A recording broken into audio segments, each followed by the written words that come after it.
Das ist Frühling im Papier.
Right, evening guys, welcome.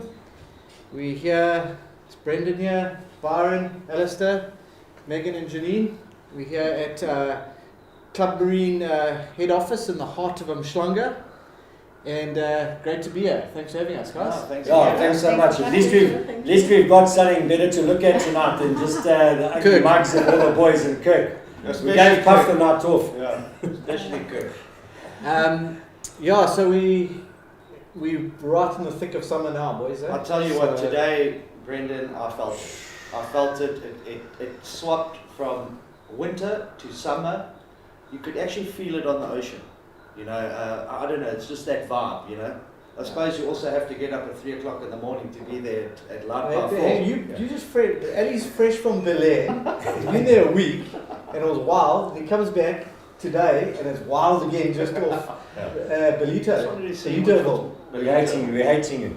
Byron's been on a trip in Umhlanga, and then he was back off from Umhlanga again. Yeah, so it says it's been absolutely wild. We're smashing it into summer. It's crazy everywhere. As you predicted so far. Yeah, geez, well, long may it last. But ladies, again, thanks for hosting us at your awesome offices here.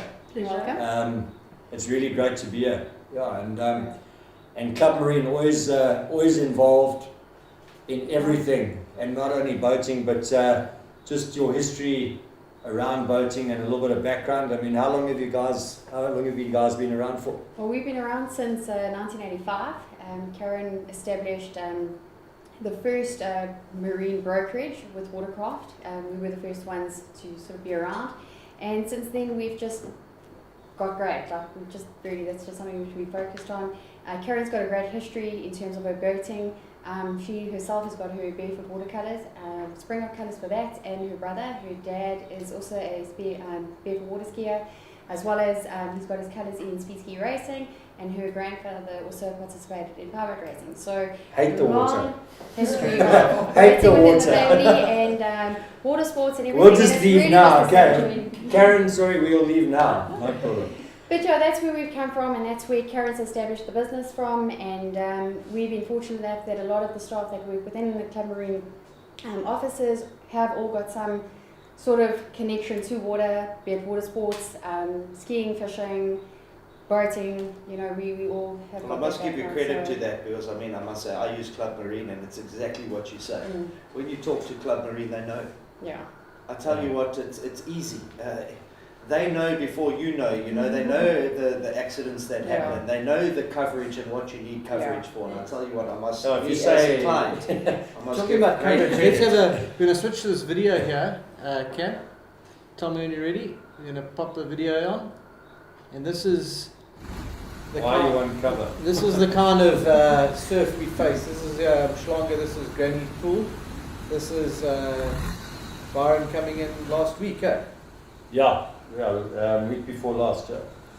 This is the kind of stuff we launch here in South Africa. So it's Yeah, so this is a going nice and right and everything working out for you. But as we know that it can go horribly wrong, and when it does go horribly wrong, that's when you want to make sure that you're covered. And there's no one better than Club Marine and Joe. Just Megan, just talking about all the skiers, but also I've seen Megan on the ramp at Port Edward at like 2 in the morning to be second or third in the queue. I'm not sure where Paul is, but Megan's husband Paul is also a shepherd, is also a very accomplished angler, and also a South African champion speedboat racer as well. So also a lot of saltwater in the blood there. Janine also, husband's good angler, knows the waters. So yeah, when you say I've got 80s, they say what pitch props you're running, you know. So That's to what you want. That's to what your you want. point, you know. Yeah, they You know. don't want someone on the other No, line. I don't say that. What? What- 80 what- watts, what's going on? yeah. Outboard, yeah. So, but you've also, you're not only in the water side, you've also branched out a bit, I believe. I mean, Yes, into- so we've got various aspects. We've got our domestic side that we also cater for. We've got commercial. We do a lot of our cargo, imports and exports. We even have extended into hospitality, pet insurance. So yeah, sky's the limit. We're One-stop just shop. really opening it up. So like a tackle box. Just Everything in it. touching on a few things we were actually just chatting about earlier is that when it comes to particularly marine insurance and insurance in general, there's a lot of like things that guys forget or they don't think about. Like we're saying, it's not a negative sort of touch on things, but it often guys will do stuff that actually can jeopardize their insurance, and they don't think about it. Stuff like if their vehicle towing capacity is a 2-ton towing capacity, and then they're going and towing a 3-ton boat, Yeah. and something happens, that then There's no cover. that doesn't cover Yeah, you. because they're not compliant. Exactly. So And then another thing is also just with the driver's license. A lot of people may have a B-coded driver's license, and that doesn't give them, they can't then drive or tow a big watercraft behind the boat. So just to ensure that they've got the correct driver's license, so EV is generally the one that would be pretty sufficient to tow a boat. But yeah, just ensuring that's right, and then the tonnage of the vehicle capacity for the trailer. and I think that to be honest, it happens a lot. I've seen the guys. They don't think about that. Yeah. They hook up and they think, Go. right, I'm good to go, and they. Yeah. And also, Don't worry you about forget it. that when you've got the boat, you're still loading all your tackle and everything on top, so your boat becomes heavier, and so yeah. Okay, so that's also what counts. Eh? Yeah. So it's the overall weight Weight once that your everything- car can everything's on. tow. Okay. And another thing you're talking about is we see a lot like at the race tech comp and that, and also like guys have had a few beers after a comp and they leave all their tackle on their Yeah. boat. They duck inside to the pub. No one watching it. It's not secured. Yeah. That's not going to be insured, is it? No, it's not, and that's why we ask many times that if you have got any items on your jet ski or your boat, to remove it. Yeah. There's not going to be any cover. Any cover, it's got to be visible evidence of possible entry when it comes to theft. So again, when you guys are also traveling around, going to various destinations within the country or cross-border, you want to ensure that somebody's with the boat at all times, specifically if you're stopping at garages or restaurants or something. Somebody needs to be in attendance with the boat. just to safeguard, and also it's a deterrent. No one's going to come and bug you or try and take something from the boat. So just from an insurance point of view, that's what we just ask. Just make sure, act as if you're not insured. I mean, you don't want to have your stuff stolen if you're not insured, so be pretty uninsured. Yeah. And then safeguard Lock it in the yourself. car, guys. If you're going for a drink, Yeah. put it inside the car, lock it That's away. it. And I mean, even if in the gunnels or something you've got capacity or a way to bunch up your rods and stick them and tie them to your boat itself to just stop the person from sort of putting their Making hand it easy. in and making it accessible. Yeah. And now, if guys want to get insured with you guys, what's the easiest way to just go about it? Just get hold of you guys, and you guys will talk them through the whole process. Yeah, simply. We've got two options, so you can either phone us directly on the landlines we have. We're going to be working throughout the festive season, so there will be somebody to help you. Otherwise, you can jump on our website. We have got a section on our website where you just need to put in all your details. As soon as we get the details, we immediately can send a quote. All the information is there, we can quote immediately. So very simple process. You can get your quote within 10-20 minutes once we've received it. And your website is? It's Club Marine Insurance. .co.za. Sorry, just make sure there's another Club Marine, but it's an American one or Australian one. So make sure you're hitting the Club Marine South African one. And obviously your Facebook page and your social media is very strong as well. So the guys can find you on there. And there's a lot of good info on there as well. Correct. If you can't find them, then you can contact one of us. Come through us, we'll pass you on. But like we say, I mean, these guys are in the game. Yeah. They know the game, and that's what makes them. Yeah, it makes a so big good. difference. No, that's the thing. You want to be covered. You don't want to be going away and having your holiday ruined because you thought you were, or you thought you were out and you weren't. So that's fantastic. Awesome. All right. So, geez, I mean, I was almost in tears. I don't know if you didn't catch it on Monday night. We had the junior comp from Umhlanga that we had running on YouTube. So if you did miss that, please, we're just going to show a short clip from that. But yeah, what an unbelievably successful day. We were so well supported, and yeah, let's go and have a look. Let's catch a little bit of that. And the full Monty is available on our YouTube Go Fish channel. Okay, we're just going to switch over that now. It's a family sport. The weather wasn't great for a comp, but the kids actually enjoyed the ride on the boats and the big sea, and yeah.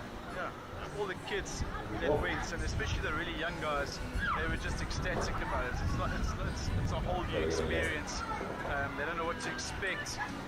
Even the thrill of a bait fish grabbing the Azuri just excites them, and that's what it's all about. That's what we want to achieve.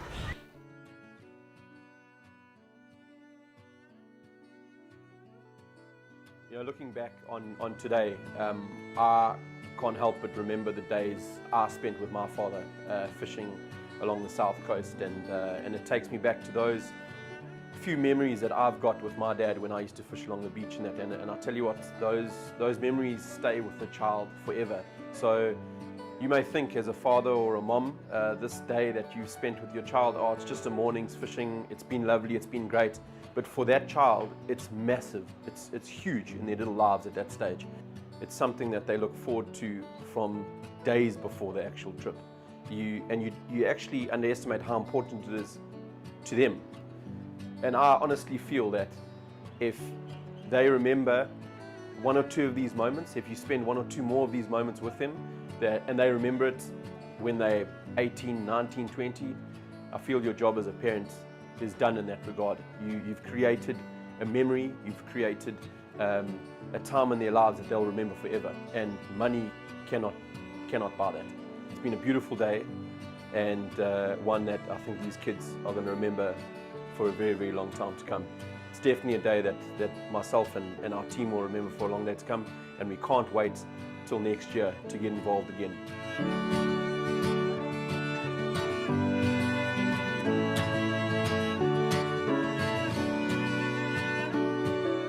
So to Umhlanga Rock Ski Boat Club, to Natal Powerboats, and to Club Marine Insurance, guys, today you created memories, and I tell you what, well done to you and the team at Umhlanga Rocks.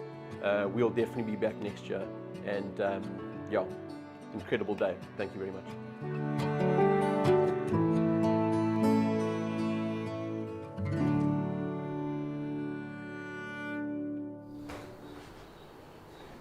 Yeah, so I mean it was really epic. I mean over 100 kids, 30 odd boats, and I mean really that's the future. The future of angling is in the juniors, in the youngsters, and it was absolutely an unbelievable day. And again, yeah, Club Marine always involved in every single aspect of fishing. And thanks again to Club Marine for supporting. Suzuki was there, Go Fish, and a lot of others as well, Kingfisher as well. So yeah, just a massively successful day, and definitely something that Umhlanga Rocks Ski Boat Club will be doing again in the future. My kids loved it. I mean, It you was- see they're just catching little fish like this. Epic, man. Guys, go and watch it. Go and watch the whole show is on YouTube. Really, it's worth a watch just to see how the lighties eyes light up. I mean, it's just, it really is unbelievable. Yeah, I mean, I was blubbering at the end there. Yeah, Slow pitch jigging. geez, I mean, We touched on this, and it's like Yeah. just one mental. God, what have you done to us? We're going to I'll be tell you, bankrupt. after sitting in Belen for a while, you've got a different way of fishing there. I thought, let me come back today and try the slow pitch. So credit to Mick from a Nomad. I phoned him up. I need to borrow a rod. He gave me 6. And he still made me catch yellowfin tuna in his shop on that. That's That's the kind of thing you like to enjoy. Oh. So anyways, I went out today because of this whole buzz that's come into fishing. And I mean, I'm a bucktailer, I'm a drop shotter. Guys know that, that's what I do. I'll tell you what, I got smoked today. So we're going to change your name to Alistair Slow Pitch France. Yeah. I'm So sore, I'm tired, all from that little stick. I'll tell you what, it's brilliant. we're gonna just roll back because Guy started this now, and as I said, he's gonna bankrupt us because this is now something else we're gonna have to go and add to the mix. Fortunately, it's not too bad to start with. So I managed to rustle up what I had lying around in the storeroom, and started sort of last weekend. But let's just go back to the pro tip that is again out if you want to go and catch it. Yeah. And Guy Logan starting the whole thing on the show last week, and then sort of I went and started trying it. Al came back, he went and started trying it, and we got smoked. I mean, again, on the back of this on Sunday, I went to Umhloti, no special spot, and in an hour and a half, five kingies, all between sort of like 6 to 8 kilos, yellow spots and yellowtail. Bonito, Sada, and a yellowfin as well. And not one fish on a live mackerel that was out the whole time while those fish were being caught on the slow pitch. It's just amazing. You can get it on live stream, mate, so we'll probably going to pop it on some highlights. yeah, it wasn't live stream, but it's floating around. So it's actually on the back end. So we've got Guy here giving us the tip, then sort of me working with, and then Alistair's going to give us another show of what he did today. He killed it. He took it to the next level. So yeah, guys, and then we're going to just go through some of the tackle in a little bit more detail as well, because there's so much to learn here. We're going to just run over this top tip here quickly. Colours. The pink stripe, there's a little zebra pink, zebra blue. Also, probably my 2 favorites. First, silver zebra, Okay. white and silver zebra glow. Silver with the glow Yeah, bars. glow bars, but Okay. a bit of silver Yeah. in the spot there. And also like chartreuse, green. Okay. I like the zebra colors for some reason. They just seem to do well for me. Yeah. But all those colors, the blues, pinks, greens, Okay. and those silvers seem to do the trick. And I've caught on all 4. But pink's probably one of my all-time favorites. And with the cysts, the skirts. And we're just going to move a little bit to the end there. Just go a little bit forward there.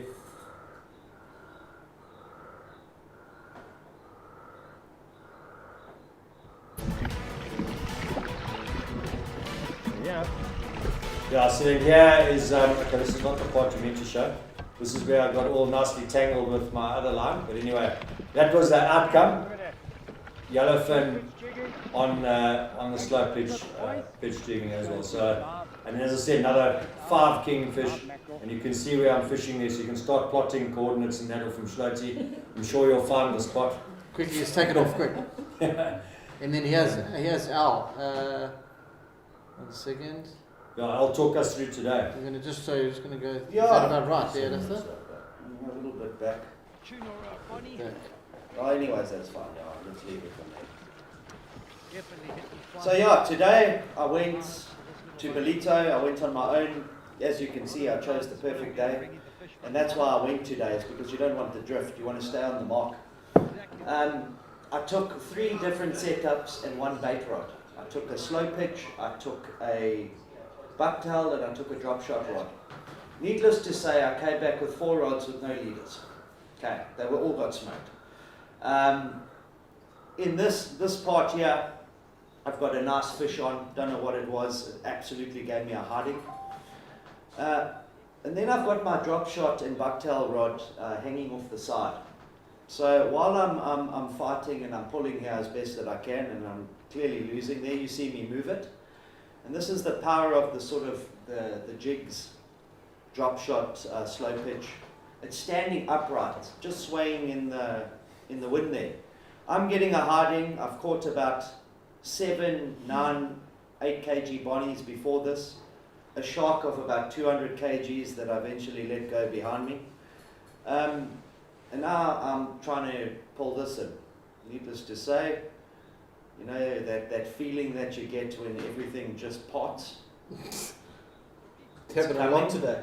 It happened a lot today. The fish were just reefing me. I couldn't stop it. That Penn Slammer 8.5 of mine it's got no more drag. I can't pull it anymore. And the fish are just going down and down and down. So I got completely spooled about 6 times. But this, I tell you what, in my fishing career has probably been the funniest thing that I've had for a while. So I'm pulling this one. I'm just waiting for it to come. That horrible feeling that an angler never likes. I think I know. I haven't seen it, so I think I know what's going to happen. Because there was a little bit of swell today. I fished this morning as well, so there was a bit of natural movement on the jet ski as well. Even though the sea looks quite flat there was still a bit of swell. So what you got floating there? Your bucktail? My bucktail, good old trusty bucktail. I've put it on a much heavier rod, so today I used the heavy with a 6.5 slammer. My other bucktail rod swam away in Berlin. You know that hanging your lure over the side? Are you properly insured? I didn't even just change yourself on that one. I was going to... I just made a note there. No, I was No claims. No claims. It's from already Alistair. Thursday, you haven't heard from me, don't worry. It's my own stupidity. So there it is. Oh, okay. There it is. There's the pain and the anguish. And while I'm still squealing, I thought that... Oh, hello! Hello, Jack. Look at the skill. The That's when you're absolute good. skill You don't even of have to. operating And then you that. just pretend like you know what you're doing. No, there's more. I lost that one too. Alright. Yeah, guys, so we're going to put this up. This is on the live stream. So if you guys want to It's an hour and a half of being dead. Mayhem. pop onto the Facebook page and have a look at that. There's plenty of action today. No, definitely. So- Have a look at that. Guys, That's the thing about the live stream. Some guys think that the live stream, once it's over, it's gone. It's all there on Facebook. Yeah. So if you've missed the live stream, you can go back and watch all the videos. So I just want to touch on some of the tackle without beleaguering the point, whatever the English word is. But so I had no tackle really. Luckily, I did scrounge a rod. I found one lying in amongst a number of rods, and just going back to the setup that was covered. So and then I found a reel as well, which was in a box somewhere. But it looked. You want that at a jet ski club. Yeah, it looked the part. So this is if you look at what Alistair was using and what Guy covered last week, you can operate with your general bucktail or drop shot type rod with a coffee grinder. You don't have to rush out and buy an overhand setup. But from an entry level point of view, I mean, this just look for a rod that says slow jigging on the rod, and it's usually probably around about 6.6 to 7 foot. It's got a very quick action on the tip, soft tip, but with a very quick action. Then it's got a lot of backbone.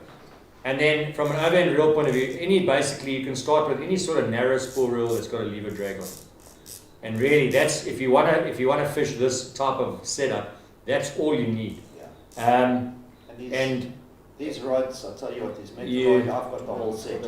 yeah, I'm always worried about saying you can never break them because that's invariably when you do end up breaking them. But yeah, they've got massive backbone on them. Insurance recovery is fine. Yeah, and then generally, as guys said, like about a 40 to 50 pound braid. But the biggest thing is, again, and Alistair covered earlier, is that you want to get vertical. So did Guy. I'm just covering it again because I think it's important. We're seeing this now, and people are going to want to go and do this because, guys, this is when it's dead. You've got a live mackerel out for 2 hours, and you're not getting a touch, and you're catching 10 fish on this setup. So, that's what you're looking at. Your leader, you can stick with a fluoro leader. There's a couple of small things I want to cover here around leader. Is you can stick with a fluoro leader. What you got to be 100% sure of is your knot on your fluoro leader, because fluoro is quite brittle. And the thing is, you're putting a lot of heat on it. So your terminal tackle and your knots in that don't generally get found out when you're fishing normal sort of tackle for big, even on a big yellowfin and that sort of thing. They don't get found out because there's not that direct massive pressure, especially in that first minute or 30 seconds when you're trying to keep a yellowtail or GT off the bottom and away from the bricks. So that knot that you tie onto your actual lure is vital. And so test that knot, guys. Once you've tied it, test it, because even a figure of 8, if you get a slight pinching on the knot when you tie it, you're not going to find it out now. You're going to find it out when you're on, and you put the heat on, and it's going to part. And then you're going to be crying. You've lost your favorite lure, and you've lost a big fish, and inevitably probably spooked the rest that were there. I don't want to sort of regurgitate, but I think Ali knows how that feels.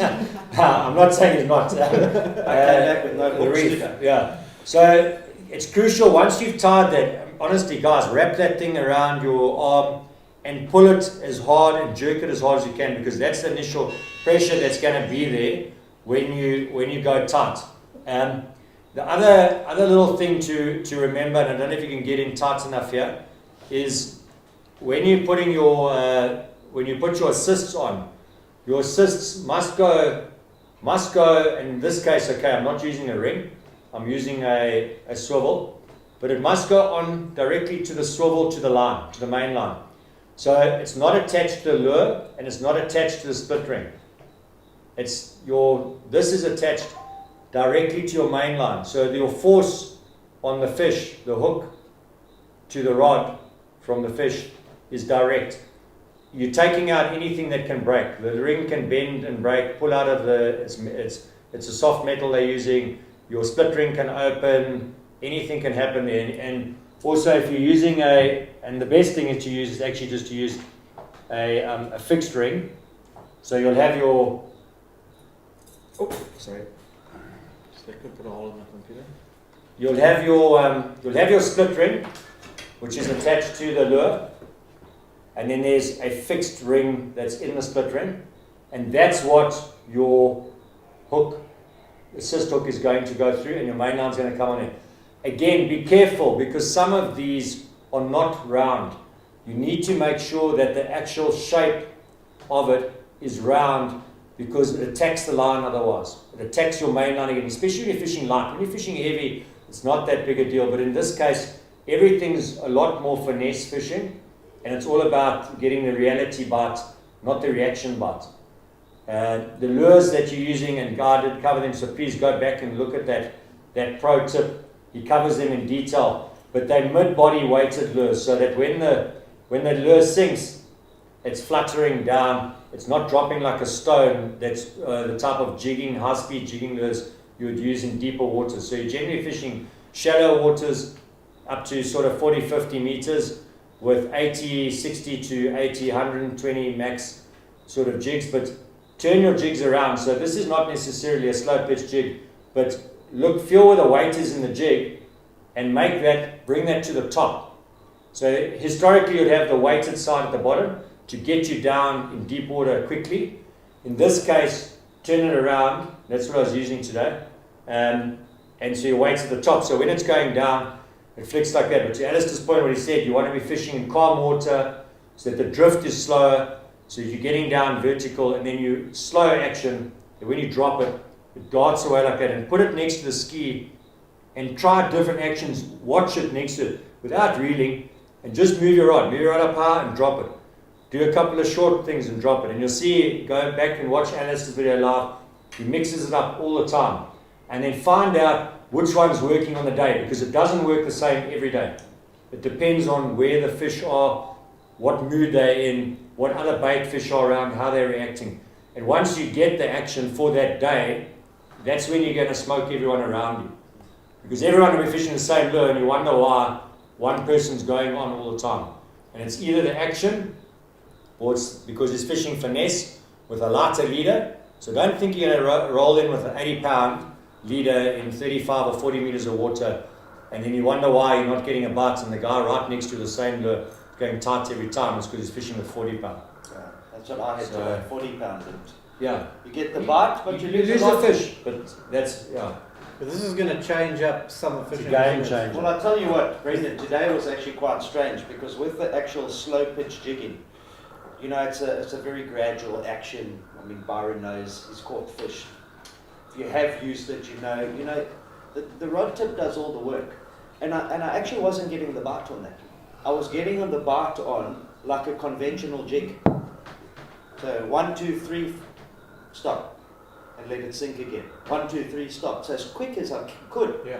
I've got about 7 or 8 different retrieves, and that's the only one that worked. Yeah. So it's still a slow pitch That's the jig, key, yeah. but they It'll work today out. they wanted it up high quickly and let it sink for longer. Not just sort of bouncing it and letting That's it the sink. important thing. It's Don't just sit there, jig, and then think, the fish aren't on the bite. Try a variety of different. 100%. techniques. What you also find though is that the different species that are there are going to eat different actions as well. So your bonnies and that will generally be a little bit higher and maybe a slightly faster retrieve, just because they're sort of more high-speed machines bolting around and everything, and they're generally chasing quite fast bait.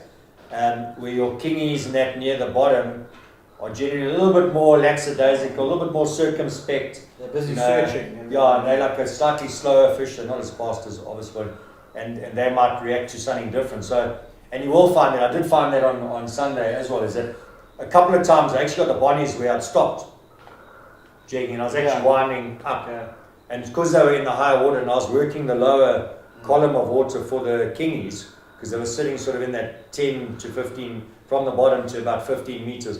You know, I was concentrating a lot on action there and getting the pulls there. And then if I drifted off the reef, I'd tend to wind a bit faster, and you would pick up, and then also in a higher column of water, you know, you'd pick up the And the bodies tiny, and where that. did you get that? The tiny was about halfway. It was about halfway up. So same thing I'd done, and the thing is, just with that reel, that's like a 7-to-1. So again, not the ideal reel for it, because you want a power reel when you get into really big fish that's got a lower retrieve, more power, but still, you just do a quarter turn then on it. So you can adapt what you've got without having to go and spend $5,000, $10,000 on a new rig, you know, just to start with. And then then as you get into it, then build up to it. But it's really about the retrieve, and that's why I think, you know, go watch Alistair's video. I think mine will pop up somewhere. Also, there's a little bit around how I was working it when the tuna fed. And then also Guy. And Guy's is key. I mean, Guy really goes through sort of all of it, and Guy's action is very much more just in the reel. Yeah, he's very specific. So he's very specific around the reel, correct. So the rod is, if you've got a slow pitch jigging rod, it doesn't matter what it is. If it's slow pitch jigging rod, it should give you that action. But if you watch Guy, he's all in the retrieve. So whether it's a quarter, half, one full turn, but you got to remember that his retrieve on his reel might be a 4-to-1, yours might be a 7-to-1. So you go like 1, and the thing goes up like a meter and a half. You're not going to be able to go and do it on his rig what he does on You his have to watch the tip and see what the tip is doing, and it's that little flick back up, which is crucial, which you'll see in that video, is just giving it that bounce, and then that little drop of the rod when it butterflies away like that. So it really looks like a small bait fish darting around, you know, and you're going to get the proper bite that it's looking realistic. But that's how you find, like, bass fishermen often come across to this type of fishing, and they're very good at it, because that's how bass feed. You've got that darting motion and Yeah. the reactionary bite. But one fundamental key we need to cover, Brendan, and I think Byron will agree with me. I mean, we spoke about this many times over beers and a bra. You can have the best tackle in the world. You can have the average tackle. You can have the most expensive tackle. But if you do not find the mark, you're wasting your time. You know, a lot of guys phone me, you know, they've tried the bucktailing and they've tried the drop shot or whichever. And I talked them through and I said, guys, where are you fishing? They said, wherever. Yeah. Today, In the bush. I drove the reef, the pinnacles, for about half an hour before I put a line in the water. And I found where they're sitting and I could actually see them. I zoomed in and I actually said, and that's why today was quite fun, I said, watch this. I put it down, 1, 2, on. I drifted What off depth are you at? I was wanting to ask. 52 meters. You were 52, and you, when you the other day, you were. I was shallow. I was in about 30, 32 meters. So guys, 30 to 35. just remember, Just drop it. you need to find a place to either drop, slow jigging, whatever the case. When we're drifting bait, there's nothing underneath your fish finder, let's be honest. It's not like you're sitting on top of a mark and dropping bait. Sometimes you do, but most times not. You're slow trawling or drifting. With jigging, if you cannot see it, you will not catch it. Yeah.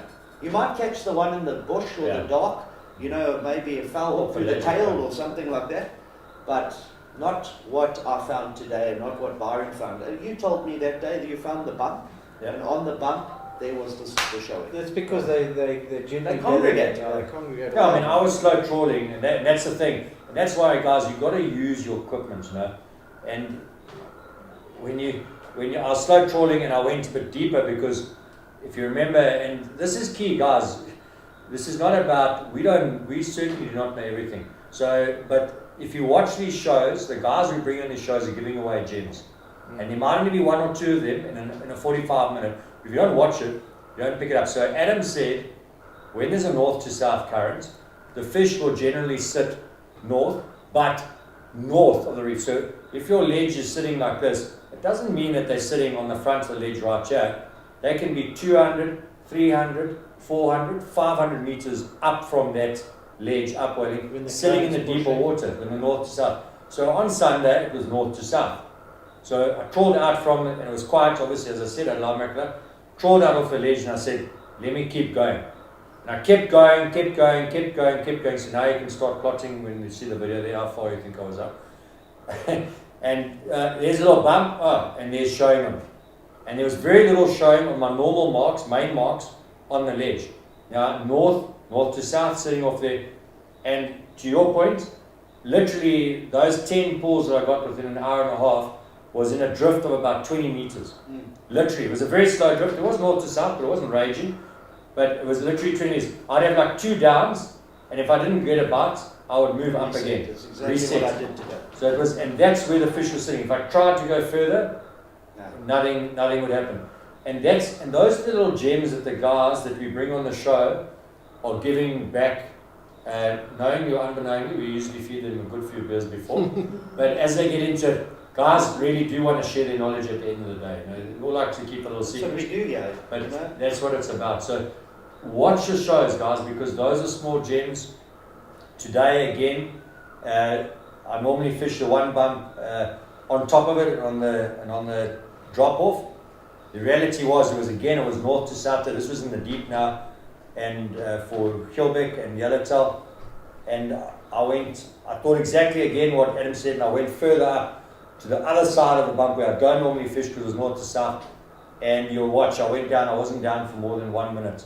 And the yellowtail was sitting on that side, and you could see them on the sounder basically swim under. I could see them come on the sounder literally before it went on. So, guys, listen, there's a few gems that the guys are giving away, and that's we're going to keep trying to bring people on the show that will do that. And it's what it, like you're saying earlier, it's going to just add to your summer game fish arsenal, because obviously when you're fishing live bait, not as much dead bait in the summer, I guess, but lures, popping, spoons, and now slow pitch jigging. You've I've got, got all the options now. I've got 4 species plus a shark species, Yeah. so let's call it 5. 5 Yeah. species on that. You Yeah. know, and I enjoy species fishing.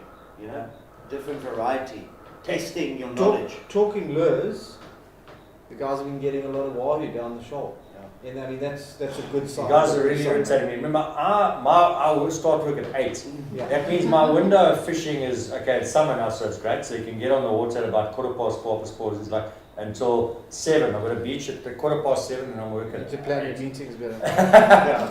But I mean, yeah, today again, old Kirk and that he hogging the shoal Yeah. and wahoo. Kirk and, Hello, boy! Kirk and There's Mark. our special guest. Hello, boy! On the barrel. Yeah, so I mean, he was again hogging the shoal, and the shoal was firing again. They've been catching it. I don't know if Cam wants to just switch onto the screen here. They've been nailing them on these, the rattlers, which Yeah. are the 120s and the 160s, that size. Yeah, so I mean, and the rattlers, and we've got some, and the colours that they're eating here. There's the a couple colours, of the guys. colours, yeah? We'll put this all obviously on Facebook. It'll be there, but yeah, they got wahoo today. Yellowfin. And S40 is a winner, that glow. Which one there? The S40. S40. Yeah. It's actually the redhead for ponta. That's my lure for ponta. I Alright, think guys, I hope you heard that. I found the redhead, the red and white of any lure. If you can just choose one colour, that's often it. It does work very, very well. And that glow, I mean, you can imagine in that clear water and that glow, you know, it's swimming at about 3-4 meters below the surface. Yeah, I think a go-to is a redhead. Redhead and sardine. and sardine. And obviously, there's you cannot leave without putting the Hulko, the R15 Hulko. So, and I think that's key. Just again, if you go today, Guy was fishing again today. He's a wealth of knowledge, guys. He talks through a spread there. You know, this is like a gold, really, guys. Yeah, I mean, we've just been talking to a guy about slow pitch, but that guy's a top angler. Yeah. He's not just a slow I mean, I'm pitcher. sitting there, I'm going, okay, 5 meters here in the wash, no, one just behind it. So, guys, you know, there's really some gold here, and we certainly don't know everything. And the more we can learn, and the better it makes us at the end of the day. So, yeah, definitely just go and check that out. Strangely enough, just on the rattler, going back to Mozambique, everyone knows the famous carapau Yeah. that no one can catch. The Rattler brand is the only lure to make a mimic of that carapau. Okay. It's a deep diver, so it's not that square beak, it's actually a deep diver. And I tell you what, guys, if you're going to Mozambique, go look for it. It's exactly the same as a carapau. Which on the spot, do you know the colour? No. Not at the moment, but we'll put it up. No, it's it on actually a glass and a lime green, Okay. like what would you say, a lime, a moss green on the top. And Oh. it mimics the Yeah, I know carapau. exactly which one. Yeah. And I took that to Ponta. I bought 6 of them. I fished with them before the comp, and I lost all of them. Yeah. And then you're on the phone to us, guys, get me some more lures Yeah. on the way up. It's some I more. brought them for you, but I just couldn't find them. So, Yeah. Just talking summer now, 'cause obviously we're into summer now. There's a guys who are watching who're new into the sport. They're coming down from Joburg. They're not too sure about summer fishing, but just all of us. I mean, we're always looking to learn new stuff. What would be your typical? I'll start with you, Byron, and then Al. What would be your typical sort of? Let's talk a quick shoot before work, because like you say, we've got a nice little gap in the morning. We want to get out there and get some fish in the hatch quickly. What's your tactic going to be? Yeah, look, again in Durban, we're quite spoiled, but I mean, I think you have to, because I've only got a short one, I've got to decide. You can't do everything. So, I mean, this morning I was going to go for Gilbeck, so I went straight to the bottom. I got bait at the joint, and I went straight to the middle reef, and I fished there. Literally had about an hour and a half fishing the bottom. Got one yellowtail for my sons, but trying to get Gilbeck, so that was it. But there's two options really. So in my head, I'm going to go. I'll obviously do some networking, check what's happening, phone Adam, a couple other guys, see what's happening on the paddle skis. If they're getting tuna, then I'll say, okay, I'm going to target tuna. So I'm going to target tuna. I'm going to go straight to the barge. I'm going to, as I launch, I'm going to try and get bait right there and stronger. Sometimes you get it back down if it's calm. Straight to the barge, get 10 baits max. Put a bait, have a bait out. My first bait goes out there immediately while I'm on the barge. And as the paddle ski guys start arriving, I will leave them. From there, I will run as fast as I can to Mshloti, and I'll run on the 20 to 25 meter line, just a little drop off there, and just see if I do see any tuna finning, because now the tuna will start finning and look for birds. If I don't see anything, I'll run all the way to Mshloti River mouth, and then I'll start working that area. I'll put live baits out there. At the same time, I'll obviously be looking at watercolor and any color lines sitting in that nearby vicinity, and then work those. But that'll be predominantly looking for tuna. If nothing happening there, then generally you also get another show of tuna that's not too far, without going too far, just between the river mouth and Seabell. Also on that same line, on about a 20-25 meter line, you'll see the paddle ski guys always rush there. So that would be an early morning shot for me for tuna. And then the other alternative now is obviously, and I'm talking on jet ski obviously, I would look to go for Dorado. So Dorado would be straight to the ship. So I would get probably 10 baits and then run straight to the ships. Have a pitch at the ships, near the front of the ships by the anchor. If there's nothing on there, depending on the distance between ships, put plastic on and then move between the ships, putting plastic and then pitching a bait at each of the ships, and try and maybe do 4 or 5 ships depending on time. So that would be like a Dorado run. So that for me would be my sort of pre-work 2-hour fishing run. Jet ski and ski boat, you probably you could do the same thing on a ski boat if you were limited for time. Yeah, that's on a ski boat, if you're not so limited for time, then you could do that same run for tuna, and then go out and do the ships, depending on how, if it's in the week. Obviously in the weekend you'd have 20 guys on the ship, so you'd have to go straight there as fast as you can. So just get 10 baits and go. You must teach me how you do all of that in 2 hours. And you've normally got about 6 hours. My gosh. Yeah. Right? Is there any fishing in between that time? Yeah, look, it is a bit of a pressure. It is a bit of a pressure run. But, if you Live get bait the must water, be it's good flapping fun. on top of the surface between spots. It's good fun. Yours won't be as jammed out, because I see you working on your phone all the time when you're out there. So. Yeah. You know what? You asked the question. Go and watch today. When I go for a quick shot, I take 1 bucktail rod, 1 drop shot rod, and 1 bait rod. That's it. And to be honest, I go put the bait out where I see fit. You know, Belito, we're blessed with the wreck. Salt Rocks, 5 k's down the road. You know, you want to be around the bait. Let's be honest. You know, if you drive away from the bait, you drive away from hope. But I'll go to a reef that I know. Today I went to Silvermine. I threw my bait out the side, and I caught 20 plus fish. So that is, in 2 hours I'm back. I think that's the key in something like if you want to go for a quick shot. Like obviously, if I'm on a kayak, you're a lot more restricted. So you want to, like I said, you're networking the day before. You want to see what's been happening, get onto the mark quickly, and look for what's happening around you. And that's what a lot of guys do. Obviously, sometimes they'll sit there and they watch their finder, and they lose track of what's going on out there. Yeah. Color lines, birds, smashes on the surface, and that's also key. I think, to your point, I think part of the network, you see with the jet ski, obviously you're freed up, you can go wherever you want. If you're on a paddle ski, then your other intel required is you want to obviously be looking at watercolor. So you want to find out where's the good water, where was the good water today. You want to obviously try and fish areas where there's bait and good water. So you want to try and find that area, and that is the one bonus of a kite, because you can launch just about anywhere. So intel on that of finding those things, and then as you mentioned, color lines. So for the next probably week, we're going to have epic color lines because we've had all the rain now that's come down. I mean, so all the rivers are open, and we're going to, if we just need one good west to bring the blue water in. I mean, the water is clean outside. It's touching 24 degrees this morning, and that's at the middle reef, so that's not very far out. We just need a nice west to get that reverse inside current to push the clean water inside of Durban. That's what happens. And it'll come up and it'll create that strong colour line.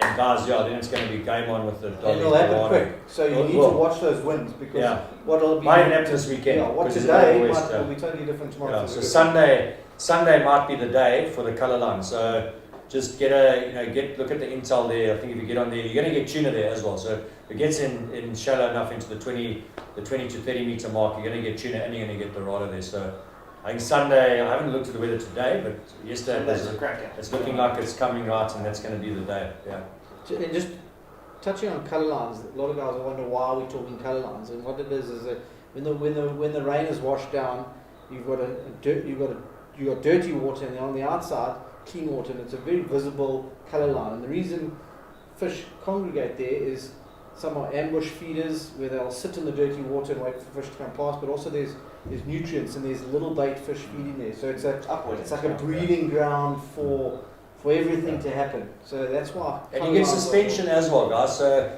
I think Kurt covered it again. Little gems. When you're trawling, don't necessarily stay in the clean water all the time because it can be 2-3 meters of dirty water on top, and underneath it can be clean. So the dirty water can sometimes suspend on top of clean water. So change your trajectory. Zigzag into it. It is a bit of a pain because sometimes you pick up crap on your lures and that going into it. But a lot of the times, being like 50 meters, 100 meters into the dirty water, and you go tight, especially when you're running sort of deep runners as well. If you're running a deep water lure, if you're pulling plastics. So yeah, but I think. And don't if you find the water's dirty around, particularly if you're in a kayak, you're not going to be able to move big distances. Yeah. You think, oh, I'm never going to find this colour line. Fish in that dirty water, like you said, because underneath there might be Biggest clean. snooker- What a slightly deeper bait. The Yeah. biggest snooker I ever caught in my life was in brown water. Yeah. Completely Yeah. brown. We often go, it's too dirty. And Yeah. off you go. 20 meters Yeah. completely brown, the live bait. No, they'll go in there, and also watch your sounder because you'll see a lot of times the bait fish will just congregate on a colour line.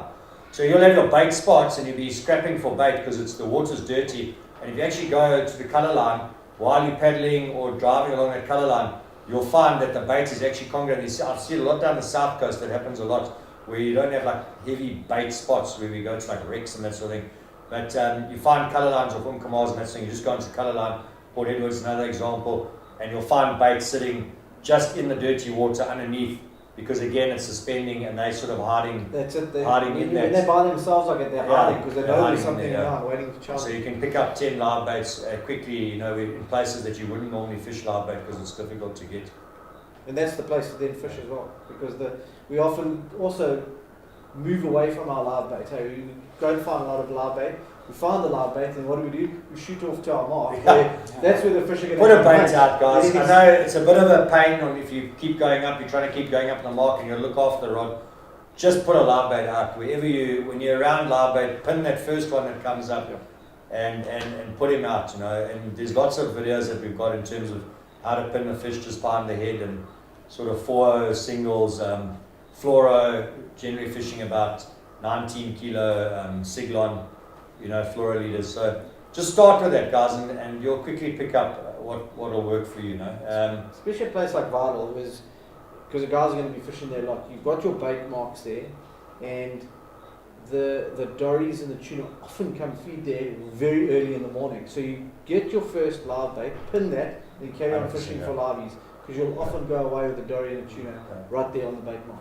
Yeah, it's a pain, but it's worth it. It's definitely worth it. I mean, as you say, you don't want to run away from the fish when they're right there. Yeah, so I mean, just looking at all the spots, I mean, it's like a little bit of it's a lucky packet at the moment. Actually, we've got the shoal operating, going absolutely off. So there's going to be all those hauling down there. Durban's not fishing badly. There's been tuna on the barge. There's been some fish up your side. Yeah, Sunday the guys are productive. Got fish there. Salmon's really going to turn on soon, isn't it? Yeah, usually sort of now and then it sort of dies off by December, don't know why. And then February is the time. Literally we fish with 100-pound leader. So that's when the big dogs get smoked. Yeah, and I mean, and then going further north, I mean, everyone's seen it. Facebook is full of it. The WhatsApp group's full of it. Vidal and St. Lucia going absolutely off. So all of you guys from Durban, you can go there this weekend. We'll be fishing off Durban. You can leave the ships and the colour line to us here, but the guys are getting But something unreal switched fish. on in the last week. I mean, all the Water. fishing spots. Water temperature. You know, what happened for a while is that current had actually pushed the warm water out, and when I say further than we can get, as far as I see on Fish Track.